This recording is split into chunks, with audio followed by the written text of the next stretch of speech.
আবার উত্তাল দেশের রাজনীতির মাঠ। বিএনপি নেতা ইশরাককে মেয়র হিসেবে শপথ পড়ানোর ইস্যু সহ দুই উপদেষ্টার পদত্যাগের দাবিতে টানা আন্দোলনে বিপাকে রয়েছে সরকার।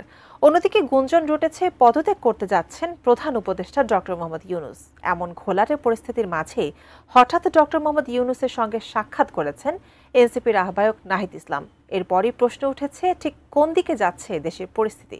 আরও জানাচ্ছেন সহকর্মী শাহাদাত রিফাত। হঠাৎই সামাজিক যোগাযোগ মাধ্যমে ব্যাপকভাবে ছড়িয়ে পড়েছে একটি গুঞ্জন, যা নিয়ে দেশ জুড়ে রীতিমতো চাঞ্চল্য সৃষ্টি হয়েছে।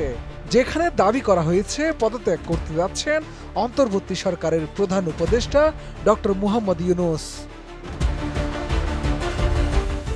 সামাজিক যোগাযোগ মাধ্যমে চলা এমন আলোচনার মধ্যেই প্রধান উপদেষ্টার সঙ্গে সাক্ষাৎ করেছেন জাতীয় নাগরিক পার্টি এনসিপির আহ্বায়ক নাহিদ ইসলাম।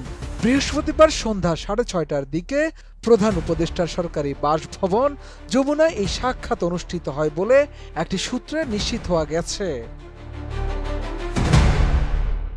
সূত্রটি জানায়, প্রধান উপদেষ্টার পদত্যাগ নিয়ে আজ বিকেল থেকে সামাজিক যোগাযোগ মাধ্যমে একটি গুঞ্জন ছড়িয়ে পড়েছে, যা নিয়ে অনেকেই অনেক কথা লিখছেন।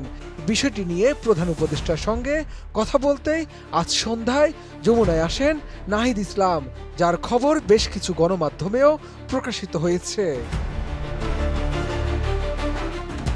জানা যায়, সন্ধ্যা 6:30 থেকে 7:30 পর্যন্ত প্রধান উপদেষ্টার সঙ্গে কথা বলেন নাহিদ ইসলাম।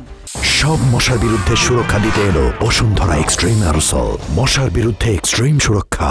এ সময় তথ্য উপদেষ্টা মাহফুজ আলম ও স্থানীয় সরকার উপদেষ্টা আসিফ মাহমুদ, সজীব ভুঁইয়াও উপস্থিত ছিলেন।